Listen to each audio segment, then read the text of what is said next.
हुजूर अकरम सल्लल्लाहु अलैहि वसल्लम की आदत थी कि सोने से पहले दूसरे कपड़े की तहबंद बांधते और कुर्ता उतार कर टांग देते का तो टांग देते का तो क्या अटका कौन सी चीज़ टांग दे कौन सी ज़्यादा क्या टांग दे नीचे पड़ा वैसा नहीं टांग देते का तो अटका देते बोलते।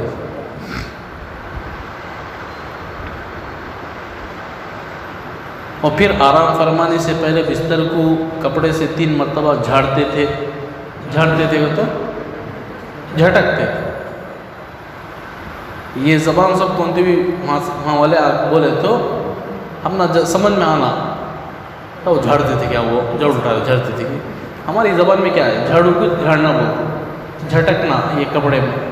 उन्ना क्या बोलते कपड़े से झाड़वा झाड़ू से झटकना से